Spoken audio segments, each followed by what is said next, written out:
Ces belles images, mesdames et messieurs, qui rappellent le live acoustique livré par le phénomène de la musique africaine en général et de la musique congolaise en particulier, Werason Gama Makanda. Et vous savez que ces lives, pratiquement, sera analysé à travers cette émission Succès de Stars. Mesdames et messieurs, c'est encore un réel plaisir. Merci de continuer à suivre cette émission. Nous recevons le phénomène Gama Makanda Werason qui est sur ce plateau de la radio-télé du groupe L'Avenir à travers cette émission Succès de Stars, comme promis, bien sûr. Et Lelo Tobeta Masolo Nyonsona Phénomène. Puisque, vous le savez, le 12 juin prochain, il annonce un grand concert, un retour à Paris pour un concert au Zénith de Paris. Avec son groupe Wenge Musica Maison Mère. Le phénomène Gama Tozoye.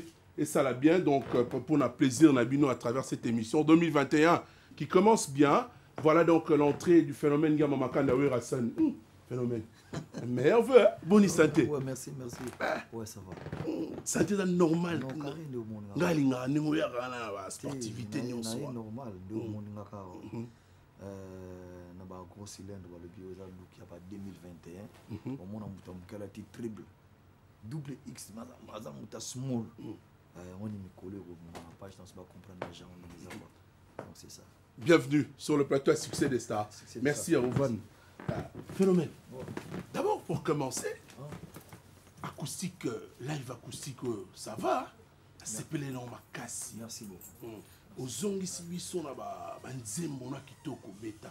Mais le monde a remarqué, au changer les titres, banze pour tout total on a bani mamona yango. Bon, en fait, banzim mango auteur compositeur c'est Werason. Ça banzim monga na composer. Donc nazana droit nazana tant ya ko modifier de la ligne. Mais sur auteur na banzim wana au monde que na longoli ba kombo ya ba bateau na yeba meloman na yembati. C'est-à-dire mutanche na yemba X. Na zone sika comme on est pour la référence. Bon soit ebinze mona partie ya kombo na ye. Mais du fait que na modifier ngo comme référence na tika comme on est atana suka pour na ba comprendre que nos chansons wana ndenge ezala ki changer té mais na changer ka style système ya yembela ngo système ya ndetela c'est ça. Babi la CP na il peut boire qui jibe piano mutuna. D'habitude tu peux boire un piano. On continue de boire jibe piano de ka betama et ça bien. Bon, mon niveau va fanatique baza dans monde entier, baza partout, tous on a milliards de fanatiques dans le monde. Baza na bango, c'est-à-dire tant pas royoka. Pour cela longolé comme ba assez que voilà cela longolé bien na kanda. La salle est pour la beauté. Ça rien c'est la famille, na tiki na ngani nzembo zalaka. Dengue tout yembango comme tout ça à l'époque. Mais le fait que militage à la guimauke j'étais obligé de la commune on a boutique. Bon après tout monsieur tout monde a bitumba ya wingit côté mon boya bunda na pena bunda côté là. Mais ça va référence c'est-à-dire bigi mutu na pas zali yopoza. Ba fanatique ba biso na monde entier ta ba tali ah. Mutu pas si ba boyi na mwazati. Mais mutu dans un akana yi. C'est-à-dire ba BCBG mais ce mère ça peut côté na. Alors, merci à Goya. En cette date, il y a 16 janvier, Lelo, samedi 16 janvier. Au moni, date à Lelo, et ça, moi, date mon peso kansasu, moi, tu vois, c'est la mort de Musée Laurent Désiré Kabila Lelo. Et en même temps, Sœur Marie Missamou, à Koufara Lelo le 16, Lobipé le 17, et sous Patrice Emery Lumumba. Donc, tous un hommage quand même à. Un moment historique. Au lieu de Togo, ça a gravé dans la mémoire un peuple congolais. Donc la journée moto bossa na moto tout va bien faire baton na salle na mukili to remercier ba ngota na une de silence attend la journée moko bon ni pe musique ils a sujouté moi ça autre mais até na dit que le gouvernement autres ans de en place je crois ba ibini ba ko sala ata bango moko fadi le moment aussi moko muke fait là que ça ata ba tenir sauter l'accident qui journée à l'élo. Et là, je mets toujours quand même au canissa, oui. Tu vois, quand même, oui, que Bazara va tenir la cata.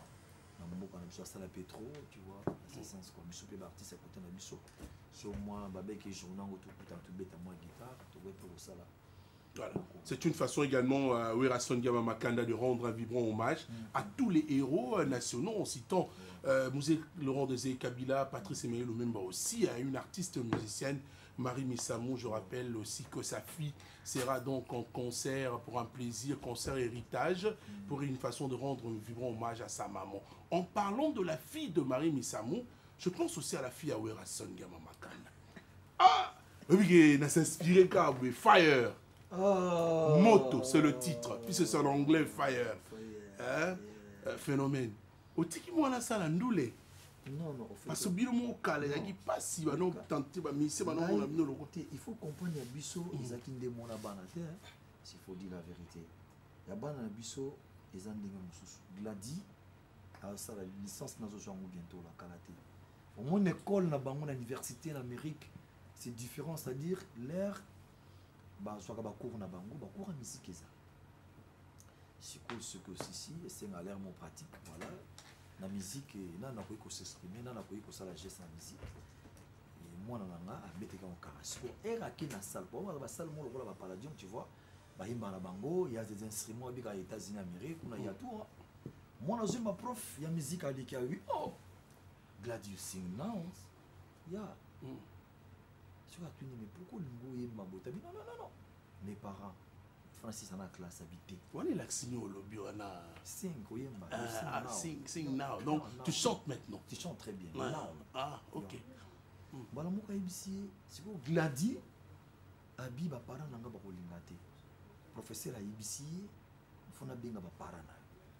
Oh, comme vous les allez comme temps, mère a forme batuni mère, moi na yembaka tonto mon abi. Ah, té, assis dans la classe parce que papa na lingate, habité maman.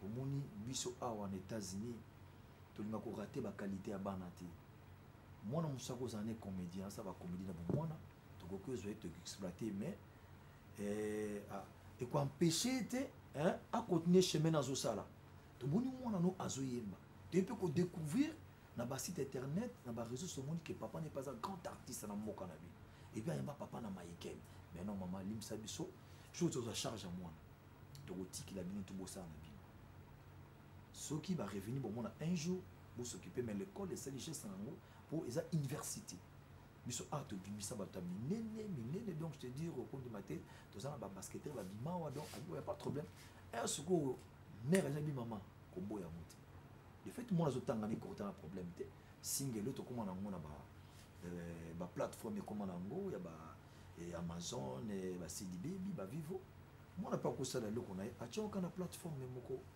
c'est-à-dire ils ont été comme Manango, va revenir sur quoi il a eu, à cause d'un bon un jour à celle makamna mais ce qui permet un jour, va bien que ça là et playback ou à ça la showcase mon là c'est sa vie, tu vois ça la mon gravité. Pour donc on est à Kenaka université, va foutre les studios mon il y a des gars au Sakanate. Si on a sur des studios on a ba kota on a ba grand star américain du matin, ba HR Baleka, ba Chris Cross Baleka. Tu imagines maman la bien jeune maison sur moi que la solution va te libérer va travailler jour na kenda États-Unis moi na chelinga na car na oh na si moi na même ba Miss Amérique va comme à ce qui na beti na car beti que foi ya moi na pe na yeba raté l'air na zungi abi papa tala affiche na oh gladi abi non papa c'est normal bon abi singa sorti le on les obima qui sont ceux qui bossent en attend.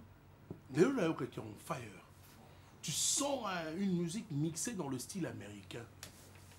On sent vraiment de la musique américaine. On dit ça au Kangi Misu, on dit ça congolais, c'était à Saline Doulio. On a bengaïté.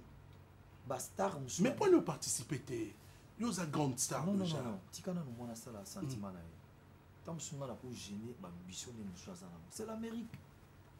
Pour single va se lier et ça distribué dans CD Baby. Mais t'as qu'à CD Baby, on va attendre combien de plateformes? CD Baby, on va attendre 480 000 plateformes à Tekaba plan là-bas. C'est-à-dire, mon habit, papa, n'a mis un single vidéo qu'il y a dans 2-3 semaines. Lobby a sollicité un camarade naïmoko. Bon, moi, c'est un kaka. Batangani pe ao. À Kende États-Unis, c'est un petit millionnaire. Il faut dire la vérité. Dans le budget, il y a ça, il business. Phénomène, est-ce que vous êtes anglais? Oui, vous êtes anglais, vous master on a tourné. Ah, le monde l'écran, vous êtes moi, dit, monsieur, moi, les alumni, vous êtes sur les réseaux sociaux, on a moi, vous RSV. I speak light. I speak. Small? Bon, non small, I speak very nice. Yes. It's English. Bomara ma belle à biloko. Bomara ma belle à biloko. Là, c'est la ma belle. On appelle un phénomène, franchement. Non, mais c'est un réel plaisir puisque Nayambio, après beaucoup d'années passées, n'a raté comme mine. Mais félicitations à l'émission. Merci. C'est ça qui est émission correcte dans la nappe. Trop, je te dis la vérité. Je sens que les journalistes à Zoloba, à s'exprimer devant les artistes, c'est bien. Donc, quand on a profondeur. Merci. En tout cas, n'arrive à quoi excuser, on a un qui m'a PGA. On a la France 24. Merci. Il m'a pas molli. Oui, il va tout yo Simba ou le bas bien pour la banque, va kenda liboso. Il y a un moment où il peut no belé, va évoluera bien. Mais est-ce que nous avons découvert les Congolais dans la TV5 Monde, France 24? On a découvert, c'est-à-dire ceux qui ont monio na ba chaîne on ba kamoté. Tous en richesse na mboka na biso. Merci. Na landa rayo. Mais au fait moi na ebimaki lelo. Siko ba dozo ba aponi werati. Est-ce que ngana pena na ebité na gestion Tout le distribution ya ba décalage horaire mais lobby le 15. Il y a ba œuvre artiste américain est-ce que biso africain to ko na kati. Eh, toi est-ce que ne biso to ko corriger ni la plateforme bazana est-ce que biso pena na ebité libisanga na est-ce que un américain place à ça est-ce que à quoi rêver je sais pas rêver dans monsieur africain européen je pense pas pour bango leur bayak Afrique les événements les bayak Amérique ezaka maman événement t'as l'absolu de bêta dans stade de France na francophonie après biso ils en américain moi robeta na bosene kombo na balba to kokana na ye na tala pe nga paso na John pe kokana américain abi oh mais star kokana we rason en tout cas si tu vois ceux qui moyens na koluka ba une image na ye et les kaka to talango il a fait 2 stades de France 2 jours à stade de France plein à craquer il est américain mais en Amérique tant se passe à la succès puis à danser peut-être. Mais du fait que les stars américains, ils ont un lobby, il faut dire la vérité. Dans les stars européens, sur laquelle l'Amérique est bougeant. Ils ont un normal. Mais les stars américains, sur laquelle l'Europe, ataye awa yo ibiti. Tu vas que les lobes, tu vas que Shagia, tu vas que Achel Azoya, tu vas que Chris Cross Azoya. Tu comprends? Ils ont un camp dans le bébé. Si vous avez une ambition, les deux qui ne vont pas citer l'Amérique. Que tu côté Europe bon photo sauter Amérique nga logiquement na ko sauter na ndenge penya vision na ndenge zalaka c'est-à-dire ezalaka ki un jour toi accrocher milliard Amérique na talaka do pona accrocher bien bana ba kina na temps tous en difficulté anglais dans ce bako y l'émission d'expression ba langage tout c'était ça mais moi na ko ya salir en tout cas je vous dis la vérité. Ma fille, vraiment, félicité ma casse. Non, papa n'a pas de musique avant ya botan. Mais son royaume, je te jure, l'amour, ça le machin de mais ça, la dernier phénomène. Au moins, tu as bien entendu que non, avant ça, les Cambou, il faut s'inspirer des locaux aux salles. Mais les lots ont changé. Je commence à voir un peu comme dans la culturation, comme ce qu'on a copié bateau. C'est-à-dire comme Hollanda, je donne un exemple. Il y a un phénomène, surtout bon, il y a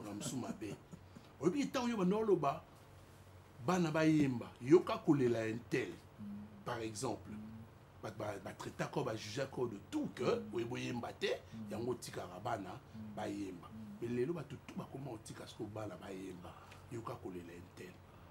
C'est que ça te fait comment du fait que Yopé dans la tendance actuelle aux aka aux autres continuent linga okomi ko boule ke longwa na kata ndulo biso to sala ba biso to benga ba rumba la ba nini na biso OK musika qu'est-ce qui fait un peu ça ces petits changements de Russell en fait déjà pour s'adapter il faut la place maizo kende mais à to kin place maizo kende mais il y a pas penzi la maizo tambola vous comprenez c'est-à-dire nga ndu les amunene musique aussi la lelote nga na pesa nzela ce qu'on nzela on a pesa ka et qu'on peut s'adapter na bato mususu pe bazola na nzela nga na sala autre temps entre mœurs voilà c'est-à-dire na zo mona ngo bi kolela ya bana bazo bima c'est normal et ça monde nguli mais ça na point moko boye faut que toucher à chaque fois c'est-à-dire qu'on moderniser faut se comprendre ba le bi le lot ça na combien d'ethniques na katamboka na biso, plus de 50, 500 quelques.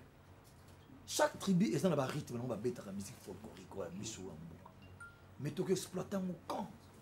Quel est le malouba? Oui, bien le bako, balouba, ba chanter balouba, ba yemba ba nzem na bon folklorique. Je te dire, ba ça kana charme na ba nuance. Kiluba kaka ko yemba kiluba. Ce que tu as ba deuxième fois na maman. Maman na ngai. Kende bat na shabang. Ba na ko ba choral. Kende ba swahili ba yembela yo, ba nzem na bango. Kende ba tetela, kende ba nyanga, kende ba lushi, kende ba tona tout ça dire. Ba tona tout ce que tout exploiter musique on a quand. Ya un monde na zwa ka zenga loketo. Na zwi ka maloba na transforma. Na kata 450 millions. Na chebiti musu. Na zwi ka gidit kakato, gidit. So ki ngongi ya bana ya ba Congo. Mais so ki kiki sa ya ba moti. Na ko valoriser na pesa mo plan. Na zwa zenga loketo lo na Afrique. Partout na kenda comme on a beau dans la plaine. Et la musique na ngate na découvrir en Congo central. Bon ya ba luba na to exploiter te. Na peut exploiter ba ya ba nyanga te, na peut exploiter ba tete la te. Vous comprenez? Oh lelo ba banque de soins comment nango, ba bibliothèque à soins comment nango. Ozu pe plan na o tient ko ko teke ko ko futo la. Siko tout on a ngaza na ngona tete.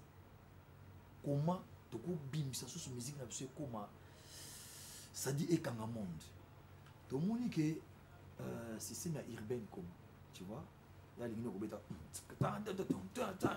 Bolandi na bi Bolandi pour nani yo poko mi mta musique Bolandi pour nani te fona ba pourquoi vous allez le quoi tala nga ndako coach nga place ba ba sala plante bena côté musique mo beso beta nga sona chelo ça dit 2 secondes na ko copier tout na tête.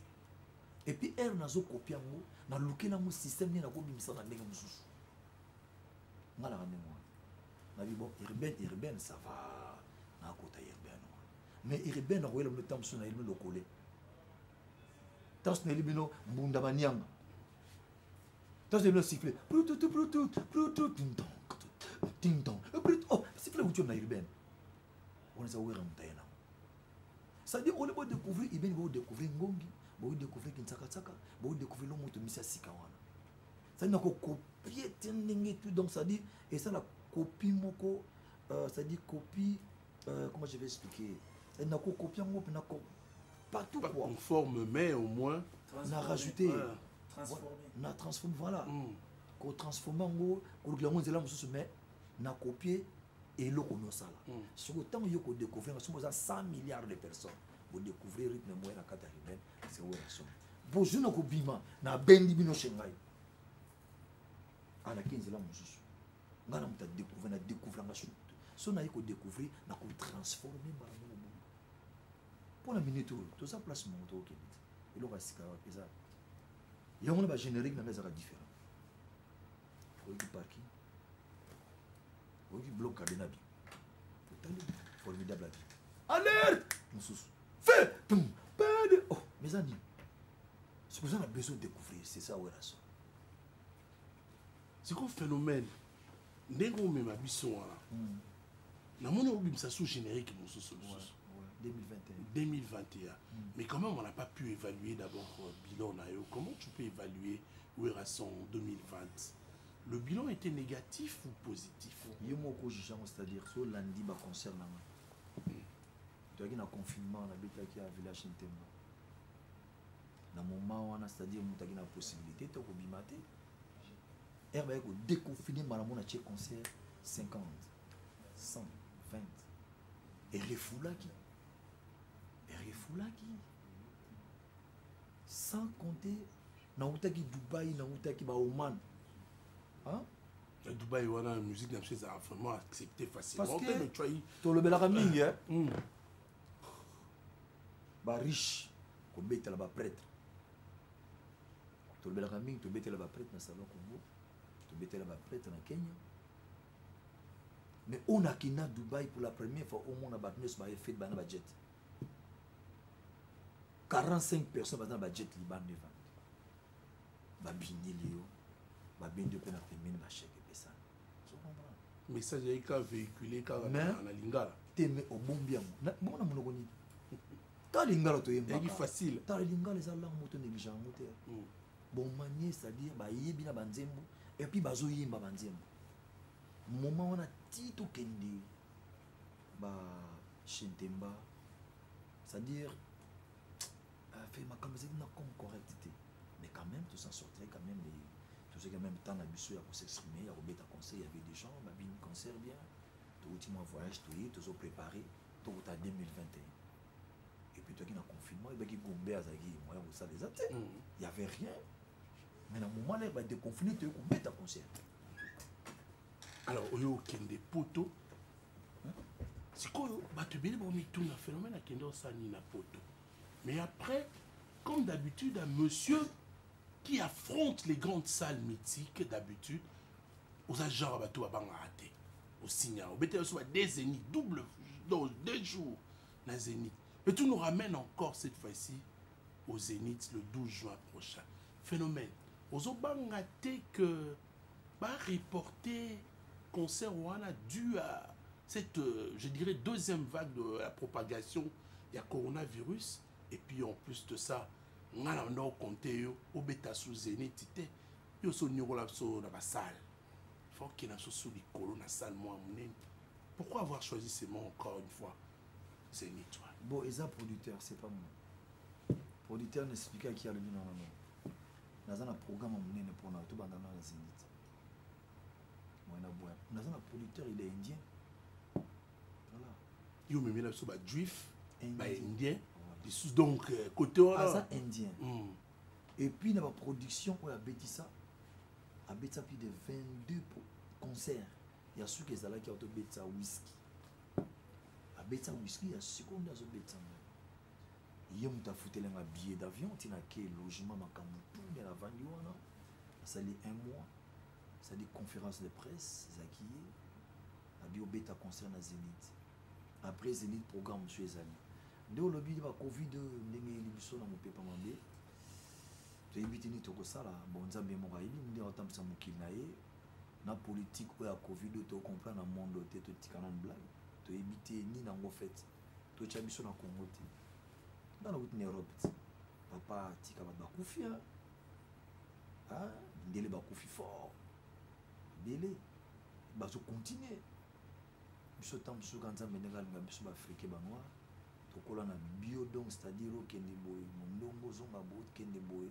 tant ce côté moi yango se pesa biso moi souffle faut dire la vérité c'est-à-dire tout est foutu il y a rien ba boîte fermée ba restaurant fermé donc na habité vient on est kuta betelenga li solo ke c'est tout ça confiné à kata mo ba beta na 6 mois ba mona ka libanda ti la France vous imaginez si on a un confinement au tu concerne en juin on attend la biso et puis tu as une autorisation donc tu as loi sale na ba document sur légal ba PC pendant avant de prendre un concert c'était difficile mais tu as ce qui ba décision continue tito comme en juin ça les a assurés tu as un bien na comme ba ko reporter mais biso pour l'anglais en juin tu vois total la température et puis ne parler ba vaccin vas-y comme ça est-ce qu'ils total la normalement OK mais biso déjà tout préparé c'est-à-dire tout ça après que ce concert ezali oyo balinga o basatanda ki na ngote balinga ko donc fait ba tout bazala sûr que ba mona ba surprise ebele pour nga funa linga te bizeli tanga ezali na beta bazeli avec la génération formidable ça marche mais là je comprends pour un album formidable jeune indien a découvert qui album mon album formidable ils ont la clip moko parking moko changwa indien tel ba moni désert batena bonga barab abi mais on a ngala ti batena so valoriser ngo abi il s'appelle Warason au monde comme internet dai ko kutana kota papa na Michael di wa dai ko kutana susu événement moko ba ganza tala bi non habité abi ba collaborateur na il faut na betsa we musu ba poti ba discussion non tu sais ça dit côté ya ba ebiga système de monétisation à monéga te car vrai mais comment allez quoi accepter tout bêta conseil les en Haïti a subi ce bon album formidable ce que badabeti formidable bazad tu imagines que madame est formidable. On peut ce concert à Zénith. Après, au cours, soit Bato Bayemba. Et je me dis, ce qui est un sous. Tu vois. Au cours, album, suite au foyer, Bato Bazui. C'est quoi? Vous avez beaucoup d'œuvres au réaliser. Au répertoire, ni phénomène en bête là. Même la live acoustique. Déjà, live acoustique, classement, ça va. Live, voilà, et ça pour Bissou, ma génération. Directeur du bureau, ma génération. Fonctionnaire à l'État, génération. Excellence, bango wanande. Mais bah petit haut, tous en a bango au baroya concert. Tu imagines qu'il y a 10 ans, tu mets ta concert dans la pocket. Si tu as petit, on a balaki dans 10 ans, le lot va comme 22 ans. Bah on a besoin de revivre encore maison mère. N'engue ba parents ba ko empêcher ba ko mona bisote. Si on a besoin ba mona biso. Donc bango au kopexai comment? A ko ganga bi mais non. Si ko bango ba na besoin to mettre dans 6 succès. Bon va se retrouver. Mais à l'élopé, bah on a besoin d'un. Donc dans ça un peu symbiose mélange dans une ancien dans 5 non dans ça la pena donc kangisa dans ça la mélange ya ancien ou ya lelo ou ya moi kati na ou ya lelo formidable. Tu vois. Donc ça la répertoire moko bien carré. Sans oublier ils ont bien invité au baroya quoi c'est ça. Nangana tout na pe ba invitant on ça ba ancien musicien na ba ko ça là. Et la surprise. Et la surprise, elle bien. Pour depuis un temps, namoni au côté si sur le monde mo lingi sur ma polémique qui était au ba jemo mutaya ki alobi boye ti polémique à tout boyango et ya lando kaka. Mais faut ça en maîtrise d'avoir surpasser polémique. Tu vois parce que le lot perd de temps trop pour l'aventure.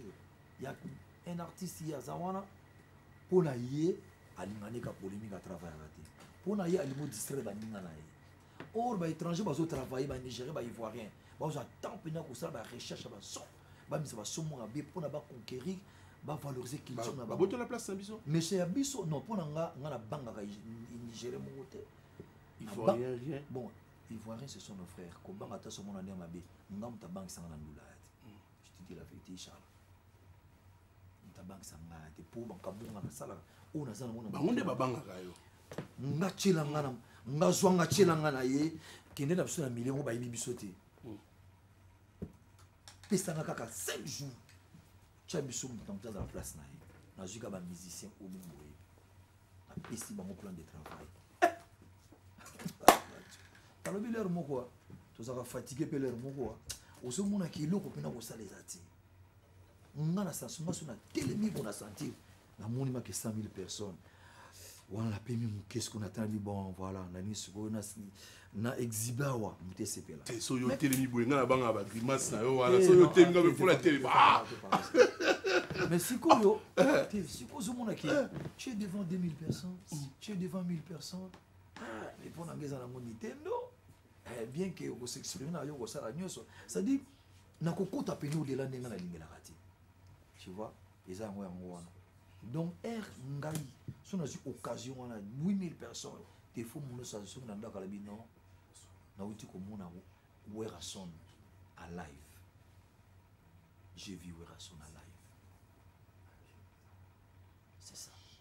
Alors phénomène malgré ma surprise des alliés aujourd'hui tes enfants va évoluer artistiquement pembeni na yo bazo reconnaître musala na yo on a suivi Bondongo KBA héritier à boaki on a kati album et il reconnaît en plus que faut ozala la kati ya makambo ebele parce que tu es un grand formateur aujourd'hui et aussi que y a un de tes enfants aussi Ferregola ba bengi bato ba sangana pona ba yemba ba ancien maison mère.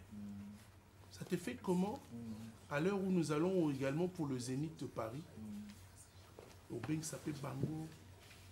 D'ailleurs, ils ont devoir baser na Bango. Bango de côté va organiser concert. La logique concert c'est Bango. Ça dit Bango, il faut bien comment va organiser concert. Bateau Tangi, Bango de organiser la concert. On dit organiser un concert. Ils ont Bango, ils ont Wingi. Ils ont Wingi, ils ont intérêt na Bango, ils ont réussite na Bango, ils ont point de départ s'il faut dire la vérité. On est organisé, on est na kakol, on est binga bato nyonso, on loba loba, voilà, c'est-à-dire ngano yaka na maïla na souka. Alors, Werason aujourd'hui, le label. Tu as combien de niveaux ni à label? Non, label ça va. En tout cas, label c'est bon, label nanga Werason musique. Non, non, non, non, non, non, non, label c'est pour tout le monde. Label c'est pour nous nyonso, jeune talent ou le bazan a besoin ya évoluer, ba ko ya pananga, mais tout ça peut na bureau na biso logistique ezali oyo soko PCF on a faut tout étudier ngo ezana parole à bien za ya na somo ya biso mo ya sotinyo voilà que nos côtés na studio XY il a so son wana parce que label nazana plus de 240 magasins on a bocha ba produit bon so ba monde question za bien té za pe au kitsa label ba label monsieur za la rabata la rapé ça ici au produit za bien té ba couper c'est ba connexion monter c'est pas tous les artistes venus aux musiciens oui dans label non non non faut tout étudier moi toute la qualité na yo. Qu'est-ce que tu as fait? Au salon déjà dit, au bêta wapi. Au salon quel genre de composition? Au salon makamboune, on a tout payé cette opportunité. Mais le label c'est pour tout le monde. Moutabang a été bientôt là pour relancer officiellement place au nid de bateau contacté pour le label. Le label est un sponsor à Makassi, il y a Makassi. Ça dit son juste star artiste lelo. Tant on a tenu à kata label nanga. Première promotion pour nous booster il faut c'est $5,000. Tu as raison, tu as boosté. Tu sais, boosté, ça dit, au salaire promotion, tu vas découvrir pour nous faire œuvre. Avec la baie, ce qui est bien, tout bien, tu peux avoir $1 million. Les stars américains vont gagner l'argent. Dans le bac, j'ai des projets. Dans un projet, on a coté ça comment un artiste peut devenir millionnaire. Dans la logique des choses, il faut dire la vérité, musiciens congolais face à la multimillionnaire. Parce que bah œuvre est belé au bon misara mais rendement zati a revenu à bien zati côté la belle en tout cas kalaté n'a pas informé nous sur ce qu'on a besoin il y a des artistes au moyen pour solliciter mais il faut ça na carnet na eu à bien œuvre na eu à bien et ça na somme quoi bien pour nous un expert ou va étudier rabasson ba mon question ça bien et puis nzembo o yozo ya nango on a la chanson un produit fini. Et ça nous montre sur ça. Pourtant, on coach sango et tali copyright nango, c'est l'algorithme nango. Tout le monde qui est déjà quelque part, on a en tout cas ça moins sérieux. Pourtant, on doit protéger nous nayo. Tout ça la idée nango, c'est-à-dire protection numérique. Que attends qu'on a portable dans et qu'on mette au côté. Donc ça dit tout ça, ils ont des normes, il faut qu'on respecte. Tu as un département juridique, œuvre nayo en cas de quoi tu es de Hollandais là tout. Et puis ils ont représenté la France, les États-Unis. Na Inde. Mon dit dans ça bloc nango. Et c'est quand on coach en connexion au gouvernement, bah aider à travers cette communication pour dire comment tu peux sauver tous les artistes congolais. Parce que juste après il faut dire la vérité. Tous les gens bon à concert. Bon va bien que nous bête à concert, c'est pas ça. Il y a monté. Quand tu France, il faut voir des jeunes français de l'Oba congolais et bah comme un millionnaire. La vérité. Il est dans le et depuis. Mais c'est un appui, il faut appuyer. Mais dernièrement, on a président bureau d'âge, il y a parlement. Oui, tout cela qui n'a émis. Papa Moko très sage. Parce qu'il faut dire au moment de la consultation nationale, aux alliés qui absents dans une poto. Donc tu as aussi des idées à apporter puisque vous avez la mécanique belé. Non, bah idée on a la belé et je sais il faut en soit. Nous avons une audience avec le chef de l'État. Il y a toujours une étape pour expliquer comment on peut aider les artistes congolais. Comment on a l'art. La caméra. Non, on a le but déjà. Vraiment, ils ont un rendez-vous avec le chef de l'État, son Excellence. M. Félix Tshisekedi Tshilombo. Il y a Solanaï. Il y a un souci où il y a un changement. La population va évoluer, va comment bien. Na makanisi onzamba pesi biso tozana pe na ba projet tozana makanisi belé pa koyebisa ye pour aider les artistes en général ya Congo ba koma na l'art parce que ce n'est pas normal lelo musicien moko autokufa a eu problème il faut gouvernement pesa mbongo son ba cercle non papa faut tout tika makambo avant ba ya yo moko za na misère au sala tout au bingsi ba tout ka ba mais c'est normal. Tant que nous kaka bapesa ka yo bapesa bon mokolo bakozana nango ti bapesa mokolo biso to pesa ba jeune via ko luka mongo ba génération absolue belé to soit ba eko wera so na comment bossa pour na wera so be faut personne to vendre na dimba bo mwana to kenda ka chik to la ka biso nyo so mbeto moko to zo beta musique moi là zo kota moke to so grandi to tanga to sisi ba classe mais to moi que métier ça qui musique bana so comprendre que na vie il faut que luka il faut que ça la bo kama boka ba parents ya moto eza récite à monde le ba suivi eza plaisir na biso et les artistes bazana kata Congo bazo souffrir na mto ko ça ba il faut des bons projets ok le na musala na yo na mutoki na yo ozi mbongo pona ko aider toute une génération ta famille. Bonne réflexion. Vous comprenez? Voilà, c'est ça. Phénomène, on va peut-être finir cette entrevue dans quelques petites minutes. Il y a ouvrage au Atlas du Congo profond. Ils ont reconnaître eux parmi 40 meilleurs artistes congolais des siècles. Donc je pense qu'on aura le temps pour offrir yo Tanga parmi les 40 et puis tu es dans la tête, il y a un musicien on va se reconnaître eux. Monsieur Bruno Bolisson, on pourra tout simplement merci ces images d'illustration. C'est un journaliste également, Monsieur Bruno Bolisson. Il est congolais. Il est un moment coordonnateur adjoint RTGA. Quand il reconnaît que tu es parmi les meilleurs, au top, ça c'est une façon de te rendre un vibrant hommage dès ton vivant.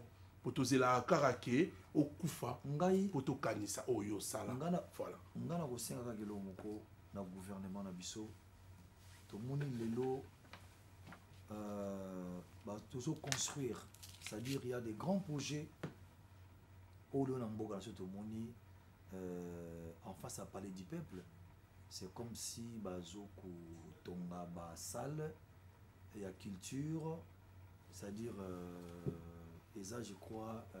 Musée national. Musée national. Musée national en face. Université des Arts. Ils sont en face à Palais du Peuple. Ils sont dans la salle et la musique. Mais c'est le moment où ils ont la salle comme on a ok. Salle où ils des alliés. Ok. Ah, vous comprenez? Salle vous avez une idée, phénomène. Salle où il y avait les alliés. Salle où il quoi, par exemple? Vous comprenez? Salle où il y a je comprends. C'est-à-dire, ils ont habité. À ta salle, à chaque Congo. Non, c'est-à-dire, à ça, artiste Moka. Pas une salle Kofi Olomide. 2 minutes, tu me permets, parce que j'ai une émission. Vraiment, excusez-moi, vraiment, pardon. Papa, ils ont la gâté, ils ont l'émission, pas na yo, Olobi na salle depuis quand? Docteur, dans le bon? Oui, dans le bon. Sauf que tout chité. On va l'accès livre. Mais Nabi, et puis et ça en différé, national ça langa pe je m'avais à la maison Jamari, na mono pe kalati.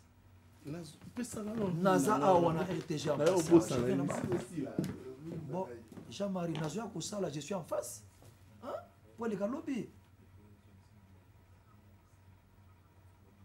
Naza en face, Naza RTG awa. Ba ka ngaite pourquoi?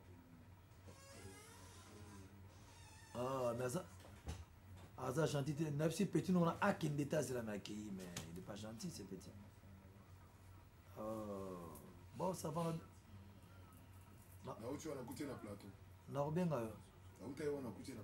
Ah, dans une semaine, à la maison, mais ça n'a pas Kitoko Kasamba, ah, Jean-Marie.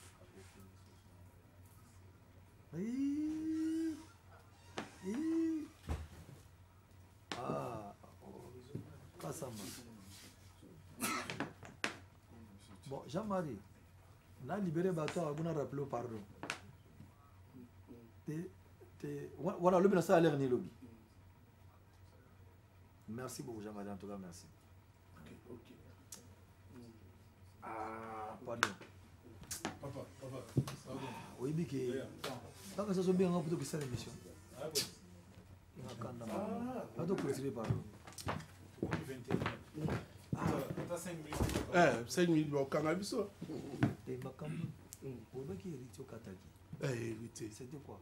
Hérité, alors ça avait une mission trop.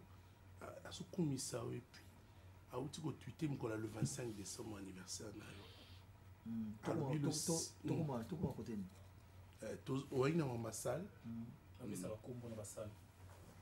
Ah oui, toke basala. Voilà, c'est pas une canison on a opé ça va combat basal phénomène. Vous en avez idée malamu trop et c'est que puisqu'on dans notre pays il y a un problème d'applicabilité. Mais ba osunga ba kondi bazo yoka yo. Mais ngana zungiro la likamoko.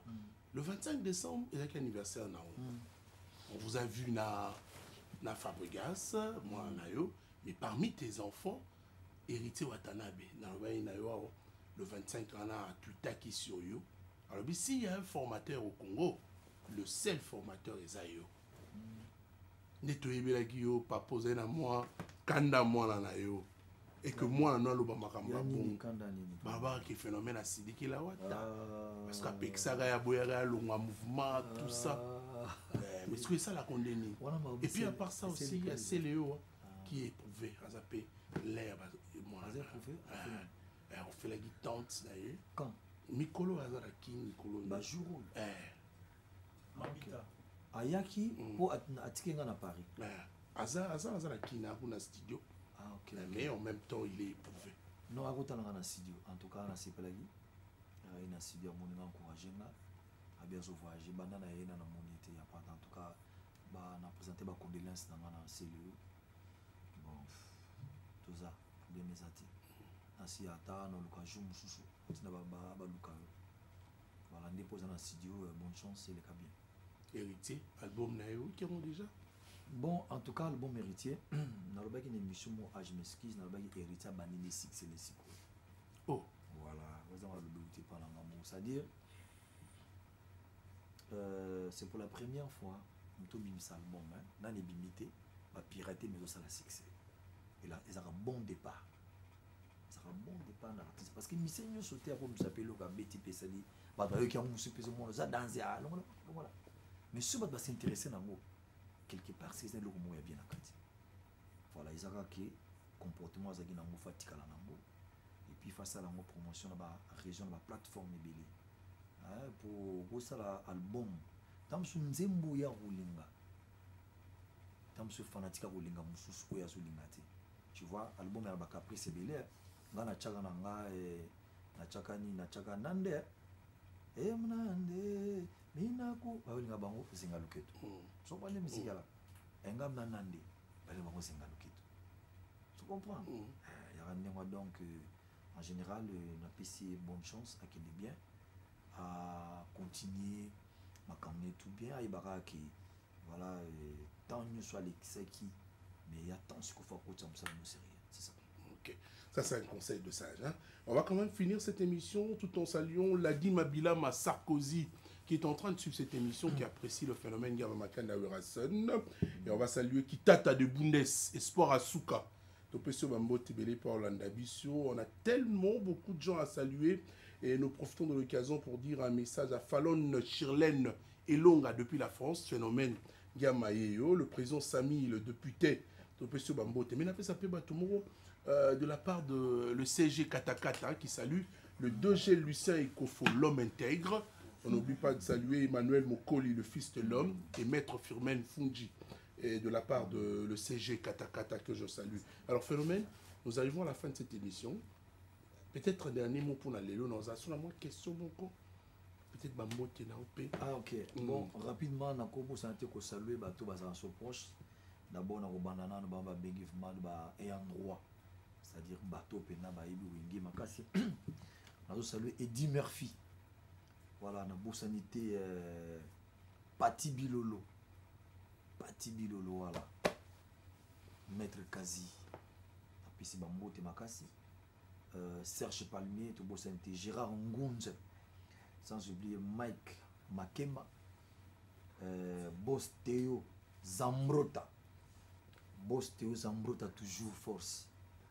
Voilà, Maître Guy Mafuta, Jacques Bompaka, Colonel Tony Koulou, PDG Ali Maïmona, Blanchard, Dikambi, Dolinzaza, Tobo Sanité, rapidement, en tout cas Maître Kazi, Kems Dikenda, Roger Niwa Edi, Dieudonné Imam, Esther Isaki, Maître Trésor Longungur, Imam Abdul, Inch'Allah. Inch'Allah. Voilà, Général Chibango, vraiment PDG, Bokolomba, Iwawa, Batona Tengi, Wadini, Moulamba, Maître, c'est le Mobulo. Vraiment, Olimsanga, attends-moi 2 minutes. Normalement, Fana Bandanae. Autorité morale, Bahati Lukwebo. Autorité morale, Bahati Lukwebo. DG lycée Kofo. On tout en est déjà. Sonas. L'homme intègre. Voilà, bienvenue à Sibanda. Papi Machozi, Enoch Machozi. Honorable sénateur Guy Luando. Wana kuboyo. Usipo kutana? Namte. Te kutana naye. Nana mwana mtema malamu. Guy Luando. Guy Luando. Océan. Voilà. C'est que la action de ça à la fondation. Non, mutema na ebité, oui, ba mutema mususu nzambe mdatinda Guy Luando. Guy Luando na ebité. So kutana Guy Luando. De kamba ko biso ba refino feza la bien. Nzamba pa molayo. Financier kutika eboite. Dans la réflexion papa. C'est-à-dire mutema la moi laisse tomber. Voilà. Tu as na Patrick Mouniomo, honorable Serge Konde, le sénateur Eric Roubouye, Mike Kalaba, Clet Kabia Corino, bonne guérison, excellence Mouyej, Patrick Tshisekedi, Hilaire Mutombo Pakebo, Steve Mbouyi, Junior Mata, na Didier Manzenga. Merci beaucoup. C'est le journal des dédicaces de Phénomène Gamamakanda Werasson. Nous arrivons à la fin. Donis Mayalos. Naboussani, John Mabaya. Sans oublier Malou Mavouka. Voilà, on va saluer le PDG de la société Maybell aux États-Unis d'Amérique, Aimé Bossili Kwanange. Nous vous saluons, nous vous présentons nos voeux. Ting Makiadi. Mon vieux, salutations particulières à vous, Willy Moucheni, le véritable code. Merci de suivre cette émission, succès de Star Phénomène. Toromina Souka émission. Nanito Téma Labiso. Pour se dire au revoir. Fiestambou qui réalise en compagnie de Benjamin Luyele qui me signale que c'est la fin de cette émission. Dr Mouzou, merci beaucoup à vous, à toute l'équipe de Wenge Musique à Maison Mère, le bureau. C'est un plaisir de nous amener à ces grands leaders qui fait la fierté également de la musique africaine en général et de la musique congolaise en particulier. Phénomène. Tokomi na suka émission. Ndeko na yo Marie-Paul azana kin Phénomène. Nano mona ite. Bonga azaki na poto. Nazaki wa. Na bokutani te. Nazaki na mikina yaki. En tout cas, le kuta mabe na poto. Ba bisenga ka jibe yaki na poto. Voilà. Bisenga pe riti yaki na poto. Après tinde na zungi boy. Na kuta na mutu musulte. Ah d'accord. Ozalaka ambassadeur de la paix. Des bonnes volontés de la Croix-Rouge des enfants soldats. Mindeni lelo comme na problème tina pasteur Denis Lessi. Non. En fait, na comme na pona pasteur Denis Lessi te za musala nzambe. Faut tout tikate à prêcher. C'est-à-dire na cause na problème te ngala l'engagement za prendre serviteur de Dieu. Elinga bango mingi. Elinga bango mingi, c'est-à-dire na cause problème na pasteur Denis Lessi jamais. Phénomène, un dernier message à maman Sylvie Mampata. J'apprécie beaucoup maman. C'est on a été aux États-Unis. Dans mon maman à Walmart, mais j'ai pas eu le temps d'approcher puisqu'elle n'a pas déjà na mutuka. À continuer ensemble la mini pour nayo pour na musalo salaka. Maman Sylvie, je vous salue avec plaisir. C'est un message très important puisque j'apprécie beaucoup cette dame. Phénomène. En tout cas, nous avons dit bongo na place tokotika wabelo rango kulutu na biso totika biso. Vraiment, na biki ba mission musu bazalaki te ko zaper contretemps, bazaki empêché. Mais vraiment, na ancien kana famille wabelo bazalaka na courage. Na ancien kana libota nyonso wabelo atiki makambebele bazalaka ka na bon moto ya ko batela bana na bazala bien par la grâce de Dieu. Na bosani était Tati. Tati. Ouais. Et à un moment, il y a eu Allo Télé. Donc, qu'est-ce que je dis? Allo Téléphone, c'est le frère Charles Mombaye qui me rappelle Fali aussi. Mais il y a le titre téléphone où immortalisa le ministre d'État chargé de l'urbanisme et l'habitat, Pius Mwabi Lumbaye Mouka. Wazam Kolochen. C'est là, un homme de talent. Hein. Tu apprécies aussi le travail? Puis ma bu le Makassi, voilà ça a vu à Bissot, son excellence. Azam tema malam Makassi, donc c'est-à-dire le quand on a continué à esprit à moi. Voilà, politiquement aza la sagesse mingi.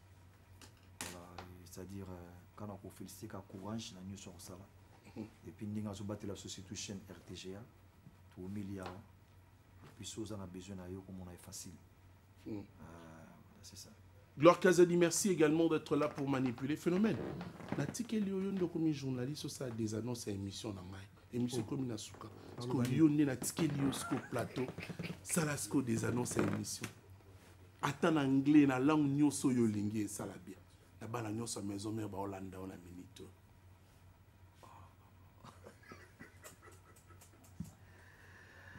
Ouais, c'est bien, émission ici, vraiment, j'espère tout Bolandi Bisso, merci beaucoup, c'est gentil.